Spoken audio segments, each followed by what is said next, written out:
شمسی سلام.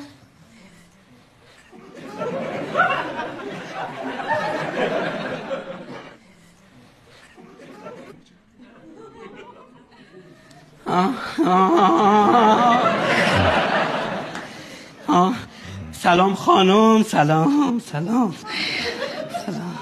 چطوری، خوبی؟ خیلی ممنون، سلامت باشین. بفرما خانم، بفرما. من خودم زن دارم. بفرما. حیف اینجوری نبودی شیطون بلا.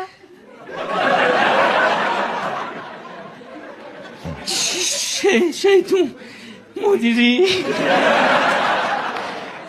چی میگه خانم؟ فندک داری؟ برای چی میخوای؟ میخوام نوک انگشتمو بسوزم. خدایا کمکم کن. قیمت منم شمسی.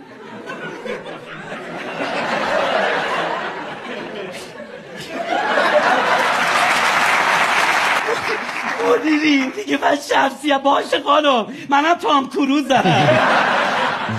آره یکم آب رفتم فقط. آره. باورش نمیشه.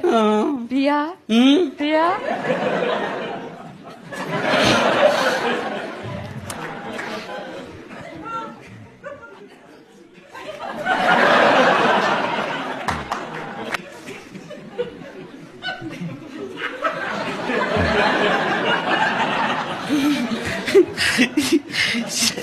شمسی خودتی؟ آره. چرا این شکلی شدی؟ عمل کردم، عمل زیبایی. یعنی نوک پاتو مغز سرتو عمل کردی؟ دوستش داری نه؟ آره دوست دارم. آره کلن اتاقو عوض کردی. این هزینه هاشو بیمه میده دیگه نه؟ بیمه هزینه عمل زیبایی رو پوشش نمیده.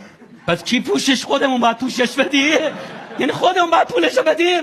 خب این چه کاری بوده تو رفتی کردی؟ مامو شمسی آدم ها میخواد. قیمت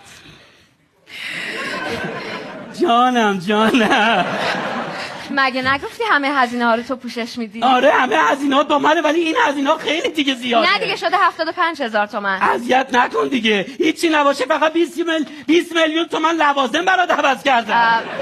اینم لیست هزینه های بیمارستان. مواد مصرفی: 3 ورق یونولیتدان ریز، نیم متر مکعب فوم، 100 گرم کتیرای سبلان، 3 کیلو نیم چربی بز. همین؟ خوب جمعت کردم با این لوازم ها.